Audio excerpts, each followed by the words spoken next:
Olá, eu sou o professor Rogério e nós vamos dar continuidade aqui aos temas, né, relevantes à história clássica. Então, nas últimas semanas, a gente veio trabalhando sobre a Grécia, né? Então, a Grécia, desde a sua formação, as suas principais polis, as guerras que, né, proporcionaram a hegemonia dessa sociedade. Nós falamos sobre a cultura, né, da Grécia, e hoje nós vamos falar do povo que deu continuidade a essa cultura.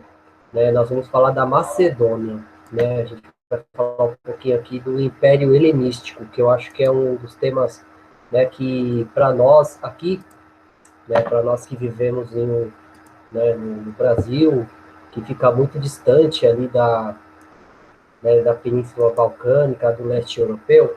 Então, talvez a gente tenha ouvido falar da Macedônia como um país pequeno que fica ali próximo, né, da Rússia, da Grécia, da Turquia. Né? Então, é um país que tem, né, uma história muito grande, uma história bem rica, e parece que só houve a história do Alexandre Magno, ou Alexandre o Grande. Na verdade, não. Então, quando a gente fala Império Helenístico, né, então nós vamos falar do domínio da Macedônia e a difusão da cultura grega pelo Oriente. Então, esse tema da Macedônia, nós vamos, né, se debruçar durante 2 aulas. Então, serão 2 aulas sobre a Macedônia, para nós sabermos, né, do seu poder político e militar. E depois nós vamos falar da cultura, né, macedônica e como é que se formou o Império Helenístico, né, que foi a continuidade da Grécia Antiga. Bem, então para a gente começar aqui, nós temos que pensar o seguinte: a Macedônia, ela estava localizada ao norte, né, da Península Balcânica, e era um povo esquecido, considerado como bárbaro, né, pelos gregos. Eles eram menosprezados, então eles eram considerados um povo, né, um povo que não merecia devidas atenções dos gregos. Né? Os gregos, eles consideravam eles um povo atrasado, um povo rudimentar. Mas com as guerras hegemônicas, né, então quando os gregos eles lutaram contra os persas e depois contra eles mesmos, no caso contra Atenas e depois contra Tebas, né, então os macedônios eles tiveram um papel muito importante nesse sistema, porque eles vão se organizar. Né? Então, como está colocado aí na introdução, então as guerras hegemônicas ela vai provocar o declínio das polis gregas, inicialmente sendo conquistada pela cidade de Tebas, que era uma outra cidade grega, né, pequena, também considerada atrasada, menosprezada por Atenas e por Esparta, só que a fragilidade depois da Guerra do Peloponeso foi tão grande que vai levar com que essa cidade seja tomada, né, o mundo grego seja liderado por Tebas. Aí vai provocar uma união inesperada. Então, Atenas e Esparta vão se unir pela última vez, né, para poder derrotar um inimigo em comum, no caso, a cidade de Tebas. E abriu espaço, né, para a chegada dos macedônios, né, e assim dominando inicialmente toda a Península Balcânica. Bem, então, o seguinte. Então, nós vamos falar um pouco do Filipe II um pouquinho mais para frente, mas enquanto os gregos estavam numa batalha civil, que é considerado, pode ser vista como uma guerra do nível mundial daquele período, né, os macedônios estavam se organizando, estavam se fortalecendo, seus monarcas estavam ganhando força, estavam organizando um exército. Quando eles perceberam que a Grécia estava abalada por conta das guerras hegemônicas, entre outras coisas, eles vão dominar a Grécia inteira, eles vão dominar toda a Península Balcânica. Né? Então, isso vai ser o ponto inicial do Império Macedônio. Então, se a gente for falar um pouquinho de Macedônia, falar sobre esse povo, então, os macedônios, o povo habitava o norte da Grécia, são considerados herdeiros dos últimos grupos, né, de helenos que se estabeleceram na região durante o período pré-homérico. Então, eles consideravam-se um povo, né, helenizado, isto é, um povo de cultura grega, mas eram vistos como menosprezo pelos próprios gregos. Então, no caso, né, a colonização da Península Balcânica, né, então houve a formação desse povo mais ao norte da Península Balcânica, que eram os macedônios. Eles eram helenizados. Então, o que isso quer dizer? Eles usavam a mesma língua, a mesma escrita, a mesma religião, só que os gregos consideravam eles como se fosse o patinho feio do mundo heleno, né, do mundo helenístico. Era como se fosse como se fosse um primo afastado. que muita gente não dá tanto valor, mas chega um certo momento que ele ganha força e ele vem e tenta, né, tomar a região. Então, a Macedônia abandonou o estilo, né, seminômade, né, e se consolidou no poder centralizado a partir do século VII a.C., com o enfraquecimento da Grécia após sucessivos conflitos travados durante as guerras médicas e a Guerra do Peloponeso. A Macedônia ascendeu como potência local. Bem, então, aquilo que nós estávamos falando lá na introdução. Então, os macedônios, né, eles vão se organizar no momento em que a Grécia estava fragilizada. No momento em que o povo heleno estava no momento de declínio, os macedônios vão aproveitar essa situação e vão tomar o poder ali naquela região. Então, os macedônios vão ascender como uma grande potência. Né? Então, os reis, né, vão fazer com que a Macedônia ela chegue a ter, alguns historiadores colocam que eles dominaram quase todo o mundo conhecido até então, que era toda a Grécia, o Egito, a Palestina, a Pérsia e chegando até as portas da Índia. Né? Então, os macedônios tiveram essa honra tão grandiosa. Mas aí, no caso, né, nós temos uma imagem, né, de ruínas, né, macedônicas, né, como seria essa questão deles serem um povo helenizado, né, eles são um povo muito próximo, né, da cultura grega. Aí nós temos o primeiro rei que ganha destaque, no caso, o rei Felipe II da Macedônia. Então, o rei macedônio, ele é de 359 a.C. até 336 a.C., né, que iniciou a conquista da Grécia por volta de 347 a.C., financiado pelas minas de ouro, né, da região de Pangeu, né, que a submissão, né, a submissão de Pangeu foi a partir de 356 a.C., né, definitiva transformação da Macedônia na maior potência da antiga Grécia e firmou as bases da expansão helenística realizada com seu filho Alexandre III ou Alexandre Magno. Bem, então, né, o Felipe II ele vai chegar no poder ali por volta do século IV a.C., né, e ele vai consolidar essa força da Macedônia a partir do domínio de uma região rica em metais preciosos, né, no caso, a região de Pangeu. Né, então, ele vai fazer com que aquele povo ele ganhe importância. Né, então, o Felipe II era filho de Amitas III.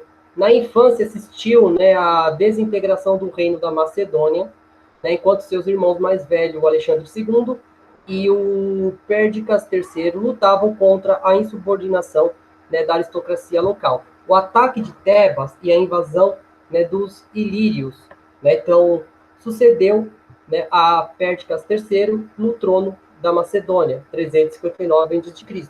E depois ele restabeleceu, né, de restabelecer e até ampliar a fronteira do país, ele consolidou mediante o estabelecimento das colônias e apoderou-se da região mineradora de Pangeu, onde conseguiu o ouro necessário para cunhar sua própria moeda, a Filípia.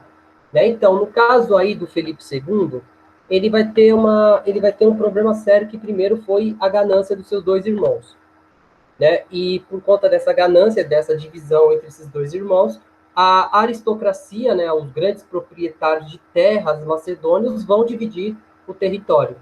Quando ele chega ao poder em 359 a.C., né, no caso aí o Felipe, ele vai buscar, né, ele vai tentar reorganizar o território. Então ele vai restabelecer as fronteiras, ele vai fortalecer, né, toda essa região. E ele vai conseguir com isso, né, a exemplo do Dario, né, do Dario o Grande, né, lá na Pérsia, foi organizar uma moeda própria, no caso a Filípia. Aqui nós temos um busto do Felipe II e uma reconstrução, né, do que seria o seu rosto, né, levando em consideração que, como ele era um guerreiro, tem alguns relatos que dizem que ele perdeu um olho durante uma batalha. Então, por isso que existe essa reconstrução aí da sua face.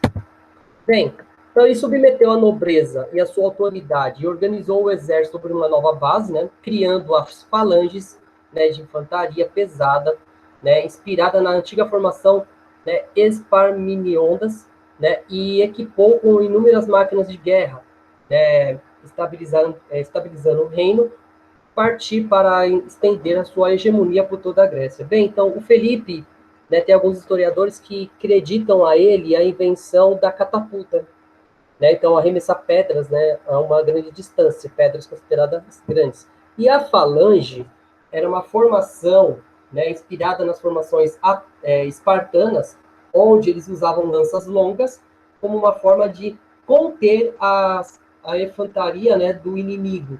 Né? Então, isso foi uma forma que eles conseguiram, né, um grande avanço na sua hegemonia, principalmente na Grécia. Então, auxiliado pelo filho Alexandre III, à frente da cavalaria, ele venceu os gregos na batalha de Queroneia, e a Assembleia da Liga de Corinto estabeleceu, né, a Constituição que tomou o soberano dos estados helênicos em 338 a.C., submetendo o mundo grego ao seu comando unificado. Então, no caso, o Alexandre o Grande ele começa a ganhar notoriedade aí, né, porque ele lidera o exército macedônio contra o exército, né, da Liga do Coríntios, né? Então, isso vai fazer com que ele unifique a península ao mundo grego. No caso, ele propôs a Liga, né, a guerra contra a Pérsia, tradicional inimiga dos gregos, e o ano seguinte, o exército comandado por Parmênio, né, desembarcou para a Anatólia, né, porém, as operações bélicas foram interrompidas devido ao seu assassinato pelo nobre, né, Pausanias, em 336 a.C. Então, esse assassinato é um assassinato que tem alguns probleminhas aí. Né? Alguns historiadores dizem, né, que a sua esposa organizou com, né, o Pausania, um servo, né, essa questão de o assassinato, ele foi envenenado, e com isso quem vai ascender o trono será o seu filho, o Alexandre, né, Magno, que nesse momento era apenas Alexandre III. Então, um grande admirador da cultura grega, anos após, né, então anos antes, já havia decidido educar o seu filho, o futuro Alexandre III, com ela e assim. Né? Então, contratou Aristóteles, um dos gênios da academia, o criador da lógica, como tutor do rapaz por 3 anos. Né? Também na academia, né, Menecmo, né, o criador das sessões cômicas, né, foi designado como professor de matemática de Alexandre. Com sua morte, assumiu o trono seu filho e herdeiro, o talentoso guerreiro Alexandre III, com apenas 20 anos. Então, o Alexandre, né, no caso, o Alexandre III, nesse momento, porque ele só passa a ser conhecido como Alexandre o Grande depois que ele derrota os persas, né, ele vai ter uma educação diferente, né, da maioria dos reis daquele período, né, principalmente ali na Macedônia. Como o Felipe II, ele era um adorador da cultura grega, né, principalmente de Atenas, ele vai convocar alguns filósofos para a tutela do seu filho, fazer com que ele seja formado na lógica, no pensamento crítico, na filosofia, nas táticas militares, na matemática, entre outros. Aí vai dar grande capacidade do Alexandre III em se tornar um grande rei, né? Tanto é que ele vai ganhar o adjetivo de Alexandre o Grande. Né? Então, mais uma reconstrução, né, do Felipe II, né, como seria ele vestido com a roupa de guerreiro, né, que ele iria para a guerra. Bem, então, falar um pouquinho aqui do Alexandre III, ou Alexandre Magno. Então, Alexandre III, né, ou Alexandre o Grande, rei da Macedônia, filho do imperador Felipe II da Macedônia, e de Olímpia, princesa de Épiro. Nasceu de 20 ou 30 de junho de 356 a.C., na região de Pela, na Babilônia. Então, na sua infância, ele teve como tutor o Aristóteles, um dos maiores filósofos do mundo, né, clássico grego, que lhe ensinou a retórica, a literatura, estimulou seu interesse pelas ciências, medicina e filosofia. Então, no caso, né, a gente já falou sobre isso, né, mas o Aristóteles tem um papel fundamental na educação do Alexandre. Né, e isso vai dar uma grande vantagem para ele em vários momentos. E aqui nós temos, né, um mosaico, né, encontrado sobre a imagem que ele teria, né, lembrando que o Alexandre ele teve várias representações, né, então isso é uma imagem idealizada do que ele seria, né, normalmente. Então, a chegada ao poder. Então, com o assassinato do Felipe, né, do seu pai, em 336 a.C., ele desencadeou uma forte crise, né, na Macedônia, e Alexandre teve que assumir a postura enérgica para reafirmar o seu poder sobre a região. Primeiramente, Alexandre precisou impor contra os usurpadores que tentavam tomar o seu trono, né, o seu primo, Amitas, e o príncipe da família que controlava a região chamada Licítida. Né? Então, as ações de Alexandre foram eficazes e Amitas e o príncipe, né, da Licítida, né, foram expulsos a mando do rei macedônio. Então, ele teve que lutar contra resistências, né, de pessoas próximas a ele. Bem, além disso, o povo sob domínio da Macedônia, como destaque, né, para os ilírios, né, aproveitaram-se a instabilidade do poder para atacar a Macedônia. Alexandre rapidamente contornou a rebelião e, por fim, um boato sobre sua morte em batalha contra os ilírios fez com que a cidade de Tebas se rebelasse, né, contra, né, o seu poder. Então, a cidade de Tebas, né, vai se rebelar contra o seu poder contra os macedônios. Então, Alexandre, ele reconquistou e esmagou a rebelião e ofereceu o saque da cidade, né, o saque, né, da cidade, né, o saque da cidade em sua homenagem. Né? Então, o Alexandre, ele vai ter, né, essa questãozinha aí, né? Então, ele vai ter esse problema, né, junto com os seus parentes, e ele, né, vai conseguir, né, ele vai, né, conseguir se reorganizar ali em Tebas, e ele vai oferecer os saques da cidade para os seus soldados como uma forma de pagamento desse tributo. Bem, então aqui nós temos um busto, né, um dos bustos mais clássicos do Alexandre, né, do Alexandre Magno. A vitória frente aos persas, né, então ele chegou à Ásia Menor e começou a guerra em 334 a.C., acompanhado, né, de aproximadamente 50 mil soldados. Ele iniciou a conquista da região com uma grande batalha travada em abril, né, do mesmo ano, a Batalha de Granico.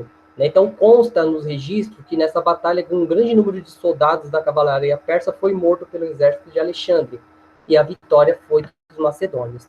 Então, ele conseguiu, né? Então, quando ele consegue restabelecer a política interna da Macedônia, ele vai voltar o seu olhar para os seus inimigos mais próximos, no caso os persas, que já era inimigo do seu pai há algum tempo. Então, essa vitória permitiu a Alexandre estender o seu controle sobre as inúmeras cidades da região, uma vez que o poder, né, persa havia sido fragilizado.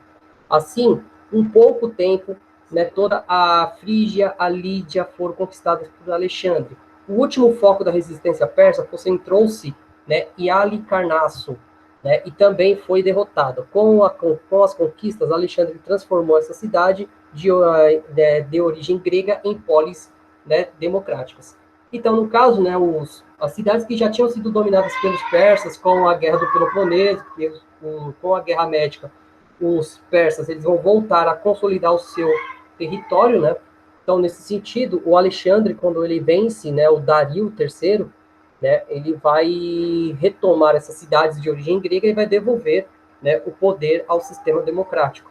Né? Lembrando que a democracia ateniense era diferente do que a democracia que nós temos hoje.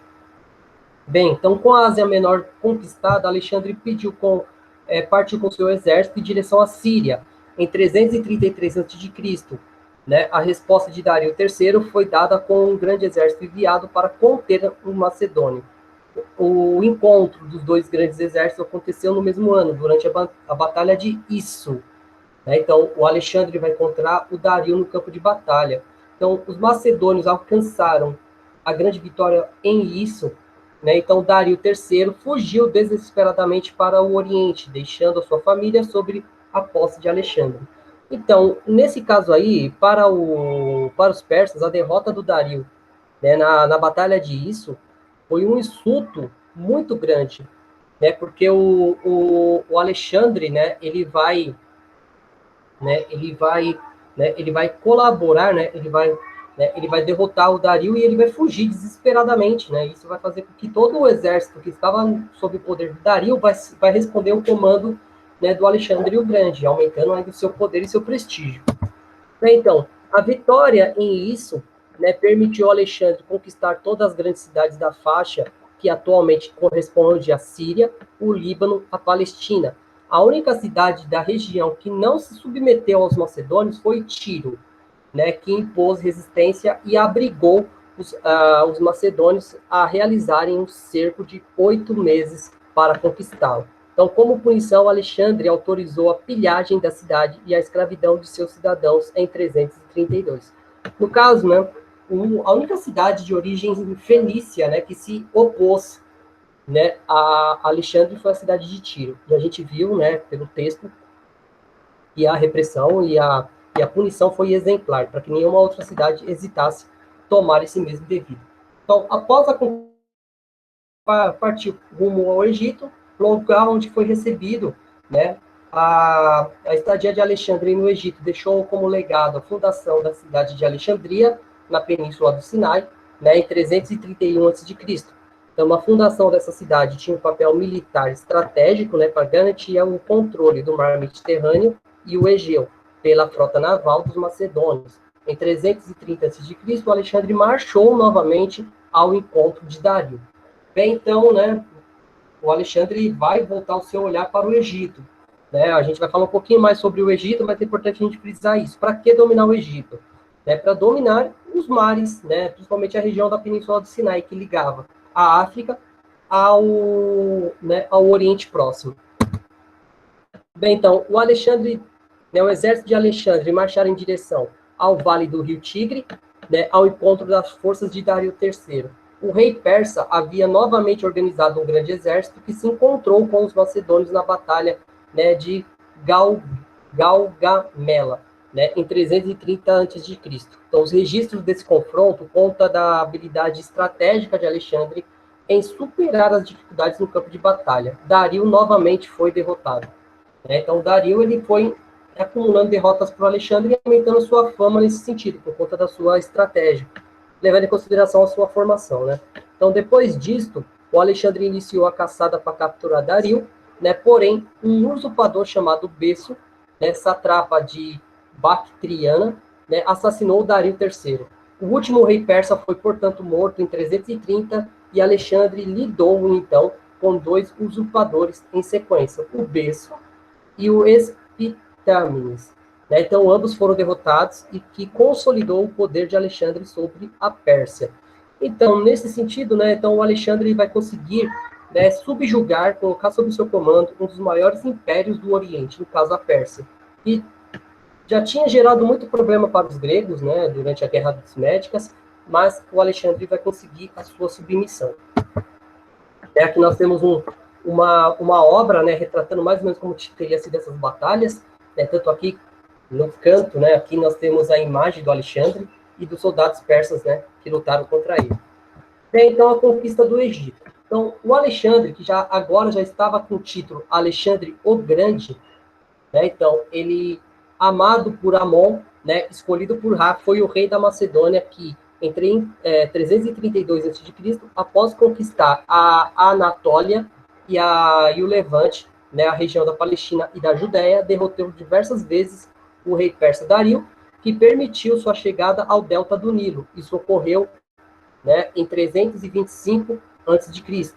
Então, aí está uma data que eu digitei errado, desculpa. Então, os persas haviam, né, dominado o Egito.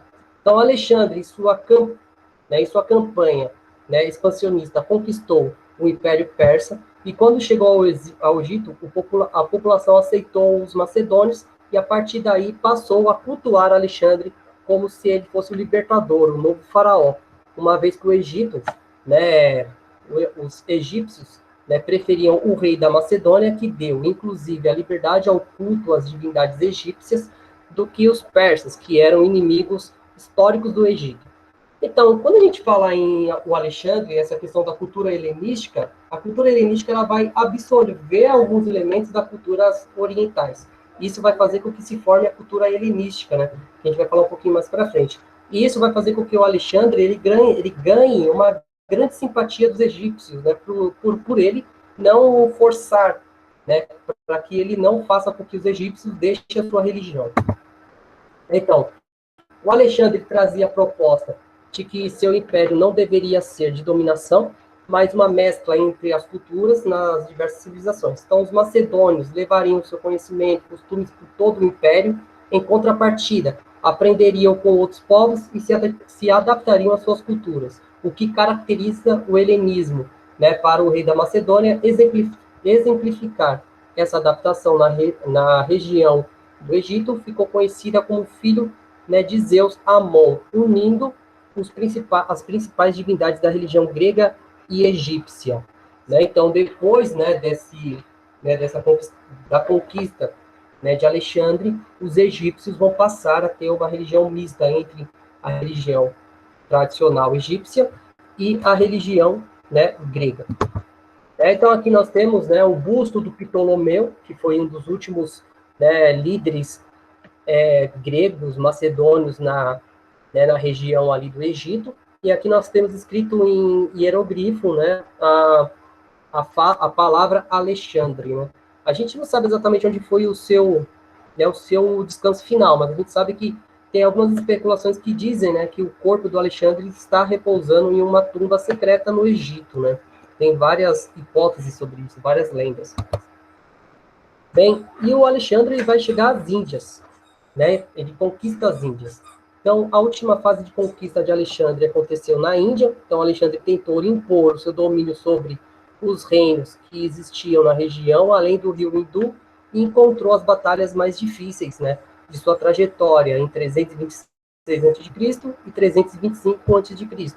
Ele travou e venceu uma grande, né, e sangrenta batalha contra o Poro, o rei, né, que paurava, e pôs fim à sua campanha após os seus soldados, né, informarem o desejo de não continuar os seus avanços. No caso, Alexandre ainda tentou convencer os seus soldados de continuar a batalha para o Oriente, né, expandir o seu território, só que os seus soldados já estavam cansados de tanto tempo de batalha. Então, com isso, Alexandre retornou para a Babilônia, onde permaneceu até 324 a.C., 324 e 323 a.C. Durante a sua estadia nessa cidade, ele passou a planejar campanhas de conquista da Península Arábica. Os planos de Alexandre foram interrompidos após ele contrair uma febre, né, fulminante que levou ao seu falecimento, né, poucos dias depois, em junho de 323 a.C. Não se sabe exatamente qual foi as causas da morte do Alexandre, mas atualmente especula-se que ele possa ter morrido de decorrência de febre tifoide ou malária. A hipótese de envenenamento não é muito aceita pelos historiadores. Então, a morte de Alexandre levou a uma crise sucessória, né, uma vez que não havia um herdeiro estabelecido, sua esposa, Roxana, estava grávida. Iniciou-se, então, uma disputa pelo poder entre os generais de Alexandre, o que provocou a fragmentação do Império Macedônico. Então, a questão do Alexandre, ele tem um problema muito sério, né, com, né, a sua sucessão, que ele não tinha um filho capaz de governar quando a sua morte chegou. Então, isso vai ter um teor um pouquinho a mais de dificuldade dentro daquelas condições. Né? Então, aqui nós temos algumas imagens, né, como seria a batalha do Alexandre na Índia. Né? Então, alguns relatos, algumas reconstruções históricas, né, sobre esse feito. Então, uma fragmentação do Império Helenístico, então o sistema administrativo organizado por Alexandre se remeteu aos dos satrapas, né, dos persas. Assim, as conquistas, né, ao conquistar uma região, era destinado poder local a um general, fato que, né, seguia a lealdade ao imperador, gerando os tributos à Macedônia. Então, a morte do Alexandre o Magno foi um grande problema para a unidade do vasto império, reunido por ele. Isto por ser, né, explicado por causa, né, de que o rei não havia tido filhos para sucedê-lo. Então, assim, os generais que governavam cada região começam a lutar pelo poder, deixando fraco o exército sendo conquistado no Oriente pelos mongóis e depois, né, pelos romanos. Então, aqui nós temos uma moeda, né, uma insígnia do Alexandre, que foi encontrado mais ou menos ali próximo ali da Índia, né, da sua imponência. Então, para a gente terminar aqui. Então, nós temos que pensar os macedônios da seguinte forma. Então, de uma cidade ignorada pelos gregos, se tornou o centro do mundo cultural, né, que preservou a cultura grega, a helenística, e as conquistas de novos povos. Então, Filipe II foi o responsável pelo fortalecimento econômico e militar da Macedônia, mas sua admiração da cultura helena vai levar a unir regiões e iniciar a expansão, né, para o Oriente. Então, Alexandre III, ou Alexandre Magno, sua educação clássica pelos filósofos gregos atenienses, levará este a ser um monarca à frente do seu tempo, então conquistando e formando um dos maiores impérios da história humana, além da difusão da cultura helena por todo o território. Bem, a sua morte, né, ela vai gerar as condições para a fragmentação do Império Macedônico por conta da falta do seu herdeiro. E isso vai enfraquecer a região, mas o seu legado cultural vai permanecer por muito tempo, principalmente no Oriente. Né? Então, aqui nós temos uma forma de como a cultura grega vai permanecer durante muito tempo, né? Tanto é que tem muitas obras, né, principalmente voltadas à Revolução Francesa, que ainda vai beber da fonte, né, da estética das obras artísticas gregas. Primeiro de tudo, né, desculpa aqui pela bagunça, né, não foi fácil gravar essa aula, né, deu para perceber um pouquinho, né, então peço desculpa a vocês aí que estão me acompanhando. Espero que tenha sido claro, né? É um tema muito legal, que a gente poderia ficar falando aqui durante muito tempo. Mas, né, YouTube, os meus vídeos já são longos, né? Então, os meus vídeos, eles, assim, no caso, né, poderiam ser principalmente para vocês que estão no sexto ano, né? Traz vários elementos, mas bom do YouTube que dá para ir e voltar. Então, eu agradeço a todos, né, a compreensão e a paciência. Espero que vocês tenham compreendido. Espero vocês na próxima aula, que é sobre a cultura helenística. Então, até mais.